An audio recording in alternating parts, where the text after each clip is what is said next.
Hey everybody, I just got out of the panel for Avengers Endgame and Infinity War screenwriters Christopher Markus and Stephen McFeely. They wrote Infinity War and Endgame, and they broke down some stuff for the audience of what didn't make it into those movies. So let's start with one of the big highlights was them revealing their most panicky moment in their entire time working for Marvel over the last 10 years, was when they turned in an early draft of Infinity War, and it just fell flat with everyone at Marvel. And they said it was pretty crushing because it was specifically Thor'S Arc in that movie. They said, quote, sucked rocks. Most other production companies, those writers would have been fired at that point. But Marvel knows that first drafts are first drafts, and they work with the writers to make it better. And so Thor'S Arc initially was far more adventure-based and less character-based. So there was far less character development for him, and so the character was just kind of falling flat. So they went back and kind of made the whole thing about Eitri and him having to go and get that weapon. All that stuff came out of that panic. Another thing that they revealed was that initially Smart Hulk was in Infinity War. By putting him in, having him already kind of merge Banner and Hulk like that, shadowed all these other things that were going to happen. And frankly, they had already shot Smart Hulk stuff for Endgame, so they had to go back and tweak all these other things. So they didn't end up doing Smart Hulk earlier, and it played into the whole 5-year gap and what people were doing.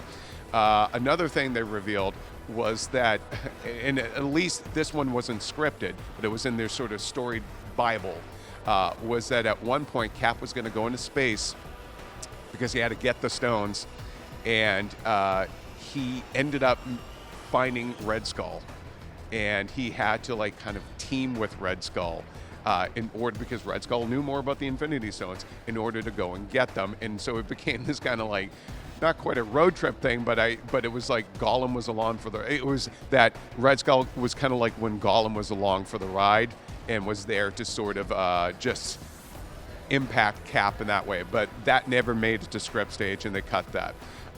Another thing they revealed was a character that was in the script in Infinity War.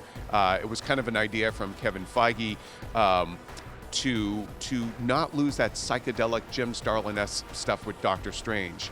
And so during the battle on Titan, when Doctor Strange is fighting Thanos, he hits Thanos and sends Thanos through time and space, kind of the way, like the way the Ancient One did to Doctor Strange in his movie. And so Thanos goes and kind of witnesses all his crimes, and he ends up in front of the Living Tribunal, who is a very trippy, way out there cosmic character from the Marvel Comics, who judges Thanos and finds him guilty. But Thanos realizes this is all kind of like smoke and mirrors from Doctor Strange, and gets back into the battle.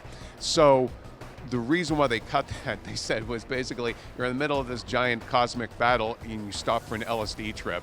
And so as fun as it was and as cool as the whole thing was, it just kind of ruined the pacing of everything. So another thing that they revealed was that at some point, and this didn't make it into the script, this was just in their story Bible, was that Thanos realizes Nebula is going to betray him using the time machine. So Thanos uses the time machine to go and mess with the Avengers. He goes and kills the Avengers, and then will go to their future selves to kind of rub it in their face and keep reminding them of their failure.